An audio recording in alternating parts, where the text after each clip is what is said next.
மகாபாரதம் தென் தமிழகத்தில் நடந்தது என்பதை ஏற்கனவே நிறுவியுள்ளேன். மறுக்க முடியாத மேலும் பல ஆதாரங்களுடன் விரைவில் அதை உறுதி செய்வேன். எனில் மகாபாரதத்தின் முக்கிய பாத்திரங்களில் ஒன்றான கிருஷ்ணனும் தென் தமிழகத்தைச் சேர்ந்தவராகத்தானே இருக்க வேண்டும். அவரது பெயர் கருத்தினன் என்று பொருள்படும் கிருஷ்ணன் என்ற தமிழ் பெயராக நான் நிறுவியிருந்தாலும் அவர் தமிழகத்தைச் சேர்ந்தவர் என்பதை வேறு பல ஆதாரங்களோடு உறுதியாக நிறுவ வேண்டும். இதை 2 பகுதிகளாக பகுத்துச் செய்கிறேன். முதலில் அவர் வடநாட்டைச் சேர்ந்தவர் இல்லை என்பதை நிறுவ வேண்டும். பிறகு அவர் தமிழகத்தைச் சேர்ந்தவர் என்பதையும் தனிப்பட்ட முறையில் நிறுவ வேண்டும்.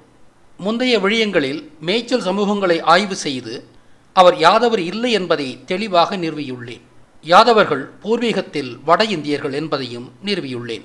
எனவே அவர் யாதவர் இல்லையாதலால் அவர் வட இந்தியராக இருக்க இயலாது என்றும் நிறுவியுள்ளேன். அவர் வட இந்தியராக இருக்க வாய்ப்பில்லை என்பதை மேலும் உறுதி செய்ய துவாரகையை பற்றிய உண்மையை வெளிக்கொணர வேண்டும். அவர் கடலுக்கு அருகில் உள்ள துவாரகையை சேர்ந்தவராக சொல்லப்படுகிறது. அது தற்போது குஜராத்தில் இருப்பதாகவும் நம்பப்படுகிறது. துவாரகை குஜராத்தில் இல்லை, அது தமிழகத்தில் இருந்தது என்று நிறுவினால் அவர் வட இந்தியர் இல்லை என்பது மட்டுமல்ல, அவர் தமிழர் என்பதையும் ஒரே சமயத்தில் நிறுவியதாக அமையும்.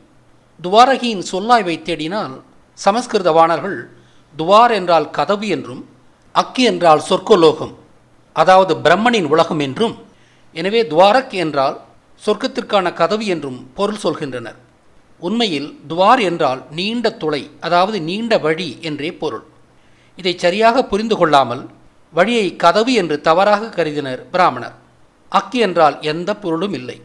வெறுமனே இந்த போலியான சொல்லாய்வை நிறைவு செய்ய இதற்கு சொர்க்கம் என்று செயற்கையாக பொருள் கூறி துவாரக் என்றால் சொர்க்கத்தின் கதவு என்று பொய்யுரைத்தனர் பிராமணர்.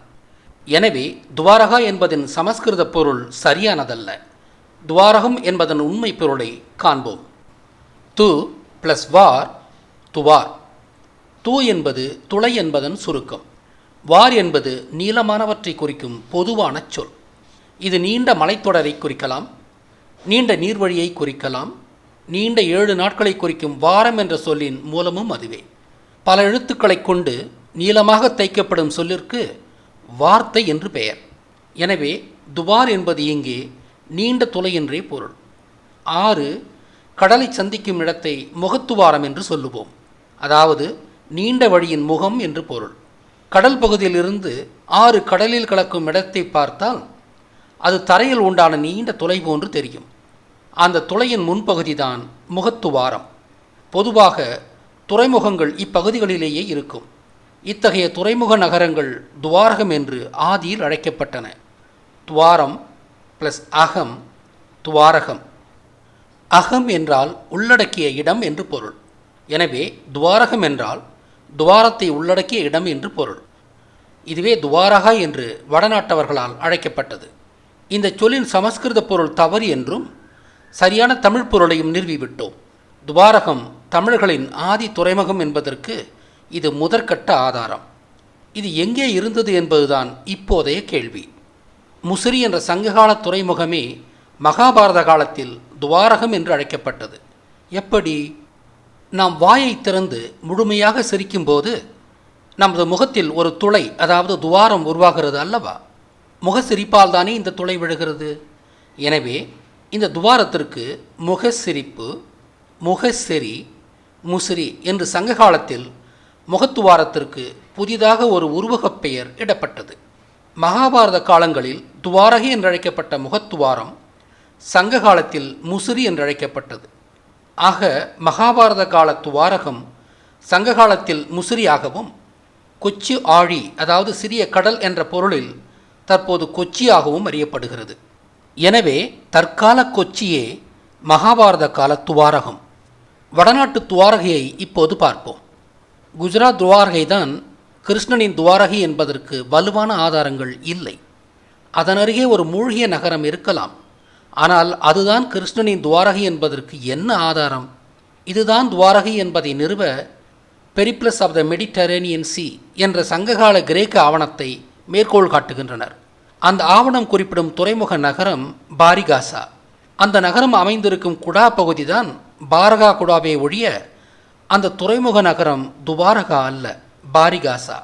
இந்த பாரகா குடாவைத்தான் துவாராக என்று மொட்டை தலைக்கு முழங்காலுக்கு முடிச்சு போடுகின்றனர் பிராமணர்.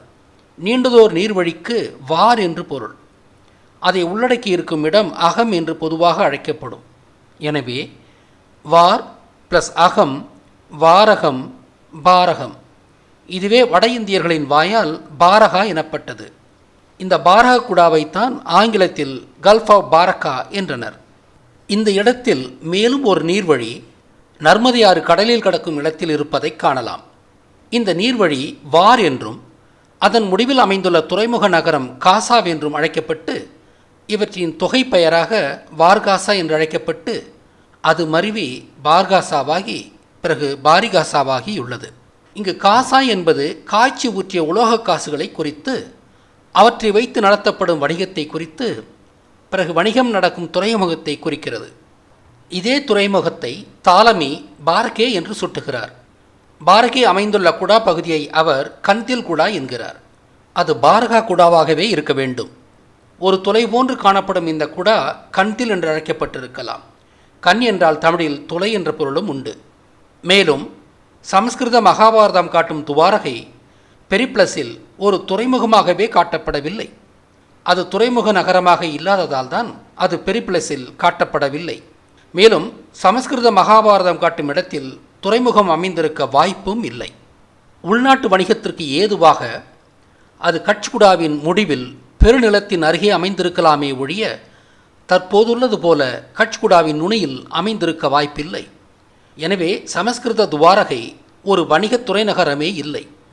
எனவே பெரிப்ளஸில் சொல்லப்படும் பாரிகாசாவைத்தான் இவர்கள் துவாரகா என்று வலிந்து பொருத்துகின்றனர். ஆனால் பாரிகாசாவிற்கும் துவாரகைக்கும் இடையில் 419 கிலோமீட்டர் நேரடி தூரம் இருக்கிறது. எனவே பாரிகாசாவை துவாரகையோடு இவர்கள் பொருத்துவது ஒரு மாபெரும் பித்தலாட்டம். மேலும் பாரகா என்ற இந்த குடாவின் பெயர் கூட துவாரகாவாக ஒருபோதும் வருவாது. அப்படி இவர்கள் சாதிப்பது இன்னும் ஒரு பித்தலாட்டம். மகாபாரதத்தை தமிழரிடமிருந்து களவாடிய காலத்தில் இவர்கள் பெரிப்ளஸை பற்றி அறிந்திருக்கவில்லை போலும். இல்லையில் பாரிகாசாவிலேயே துவாரகா இருந்ததாக சொல்லி இருப்பர். மைத்ரக்கா வம்சத்தினை சேர்ந்த சிம்மாதித்தனின் 574ஆம் ஆண்டு செப்பு பட்டயம் ஒன்றுதான் சமஸ்கிருத துவாரகைக்கான ஒரே ஆதாரம். ஆனால் இந்த வம்சம் டெல்லியை ஆண்ட குப்தர்களின் சேனாபதிகளாகத்தான் வல்லபியை ஆண்டுள்ளனர். குப்தரின் காலமே சமஸ்கிருதத்தின் பொற்காலமாக கருதப்படுகிறது. குப்த பேரரசின் பொருளுதவியோடு தான் 5ஆம் நூற்றாண்டில் இராமாயணம், மகாபாரதம் உட்பட பெரும்பாலான சமஸ்கிருத இலக்கியங்கள் உருவாகின. ஆனால் இந்த இலக்கியங்கள் எல்லாமே தமிழிலிருந்து களவாடப்பட்டு உருவான இலக்கியங்களே. சமஸ்கிருதத்தின் பொற்காலம்தான் தமிழின் இருண்ட காலமாக கருதப்படுகிறது.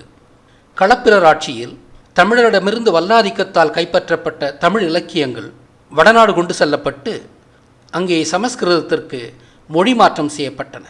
சிம்மாதித்தனின் செப்பு பட்டயம் இக்காலகட்டத்திற்கு பிறகு உருவானதாகையால் இந்த பட்டயத்தின் செய்தியை உண்மையான துவாரகையின் ஆதாரமாக ஏற்க இயலாது. எனவே சமஸ்கிருத மகாபாரத துவாரகைக்கு ஏற்கக்கூடிய ஆதாரம் ஏதும் இல்லை. எனவே துவாரகை வடநாட்டில் இல்லை. கிருஷ்ணன் யாது வம்சமும் இல்லை. யாது வம்சம் வடநாட்டு வம்சம். எனவே கிருஷ்ணன் வடநாட்டவர் என்பதற்கு ஆதாரம் இல்லை. இப்போது கிருஷ்ணன் தமிழக தமிழர் என்று நிறுவ வேண்டும். இதை 4 கூறுகளாக பகுத்து நிறுவுகிறேன். 1. மரபு வழிச் செய்தி. 2. புவியியல்சார் உண்மை. 3. தமிழகத்தில் கிருஷ்ணர் வழிபாட்டு பாரம்பரியம். 4. கலாசார காரணிகள். மரபு வழிச் செய்திகள். தமிழகத்தில் கிருஷ்ணனை ஆயர்பாடி கண்ணன் என்று அழைப்பதே வாடிக்கை.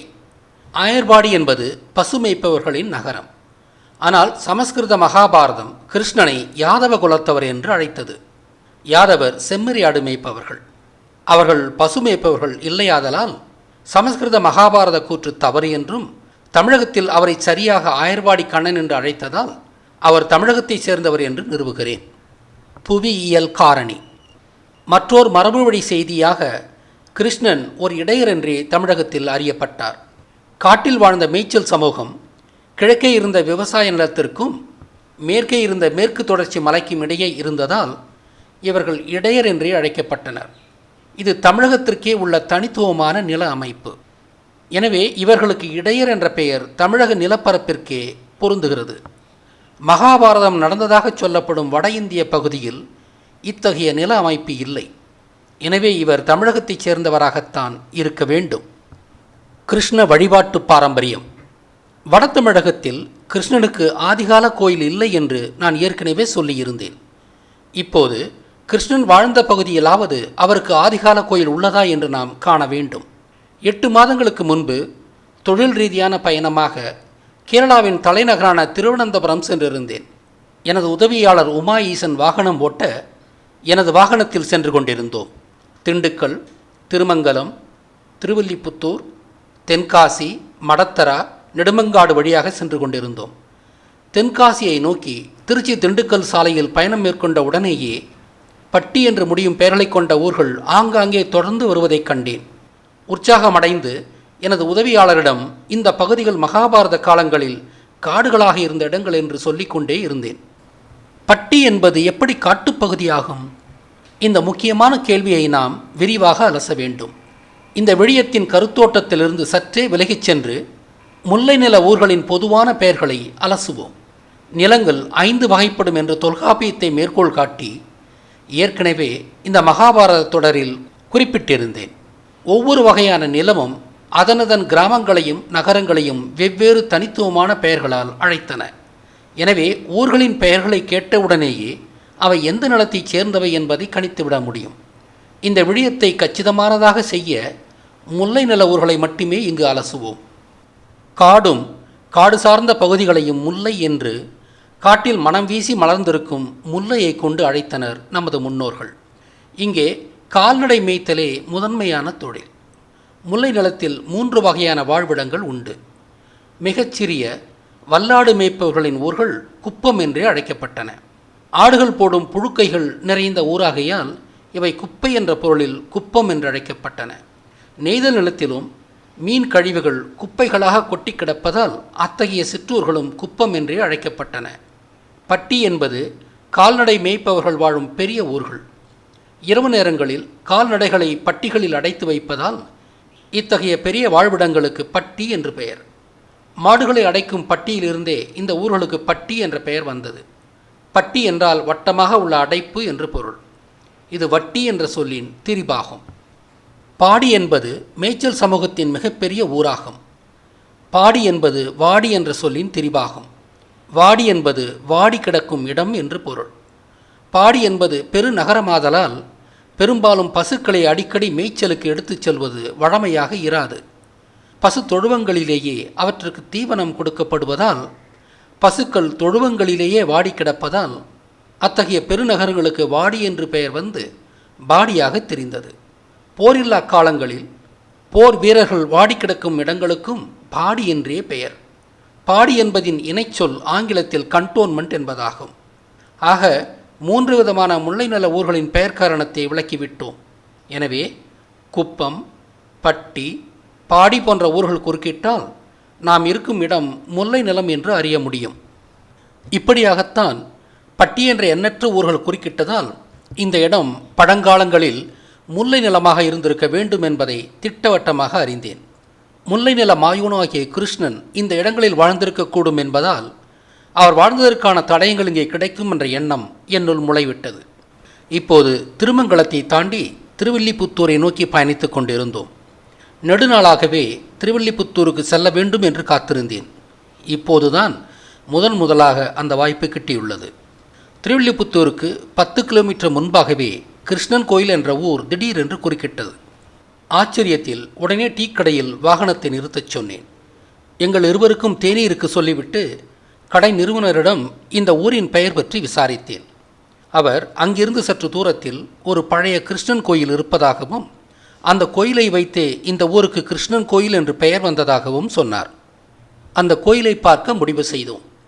அந்த கோயிலின் பூசாரி இது ஒரு பழம்பெரும் கோயில் என்றும் பாண்டியர்களால் 1300 வருடங்களுக்கு முன்பு கட்டப்பட்ட கற்கோயில் என்றும் அதன் பிறகு சோழர்களும் நாயக்க அரசர்களும் பங்களிப்புகள் செய்துள்ளனர் என்றும் சொன்னார்.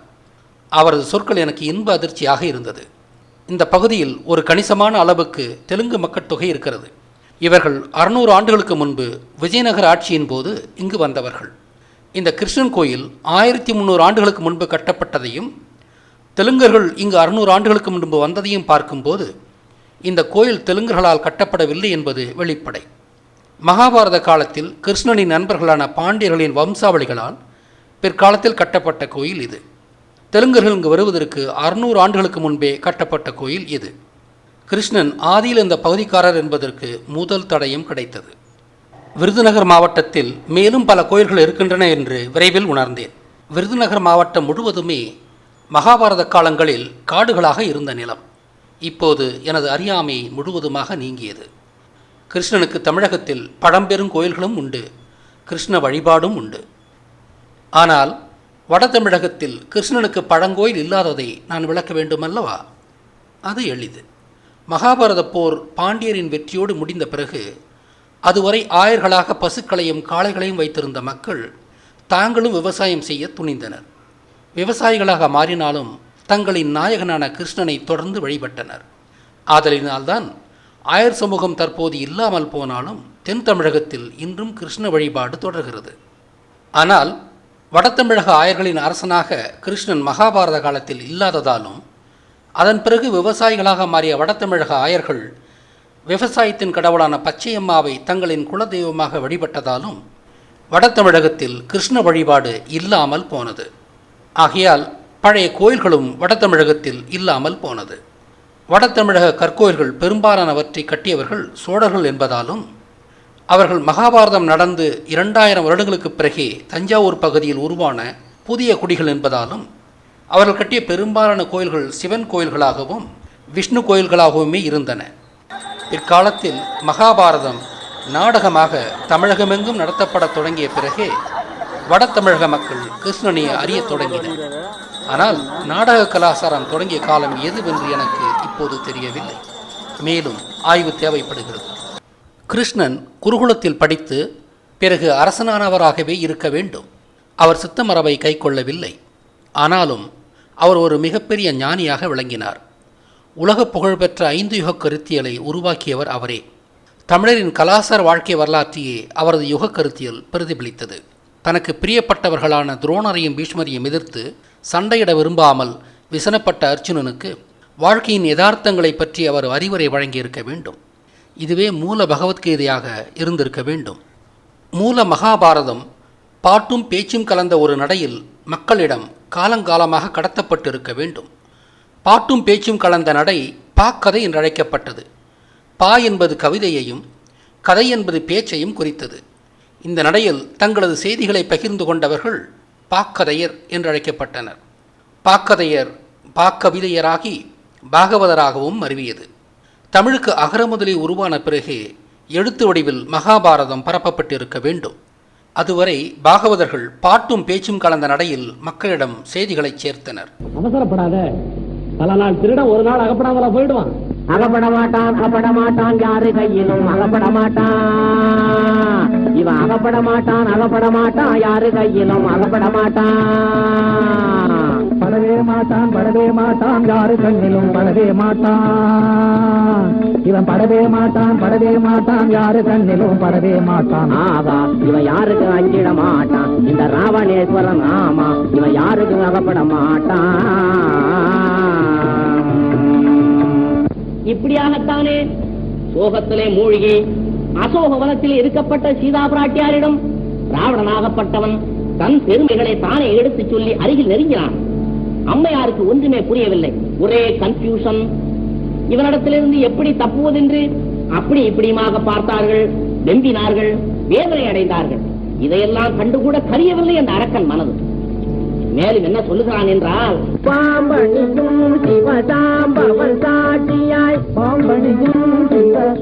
கீதம் என்றால் தமிழில் பாடல் என்று பொருள். ஆகவே பாகவதரின் கீதமே பகவத்கீதையானது.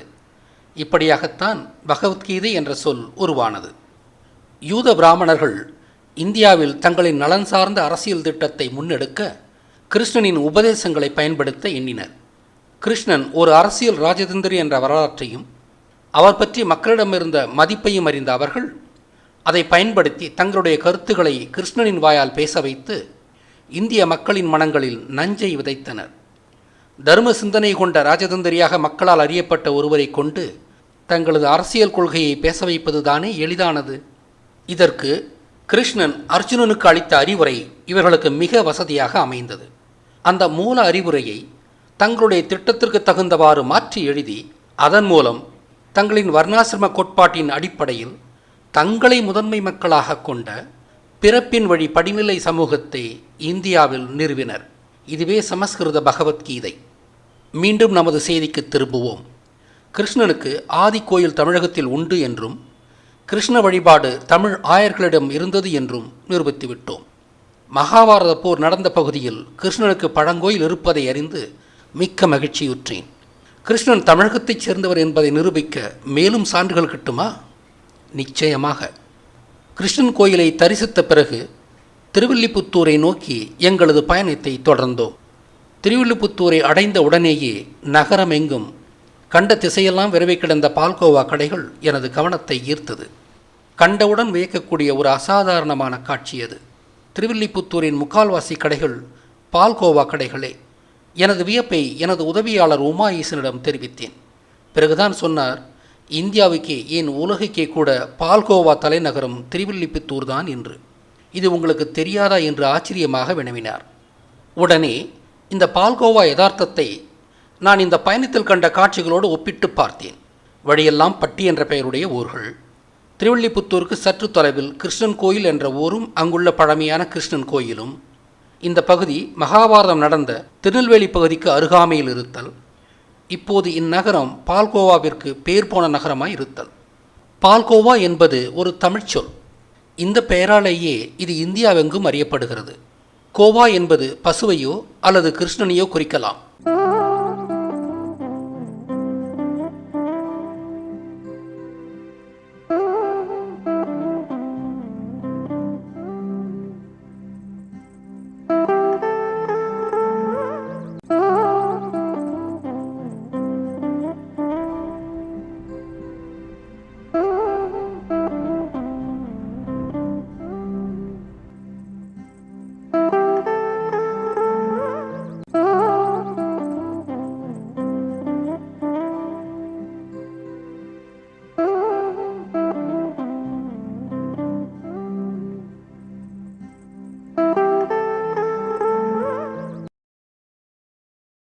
பால் சேவை என்று அழைக்கப்பட்டு அதுவே பால் கேவையாகி பிறகு பால் கோவாவாக மறுவியும் இருக்கலாம்.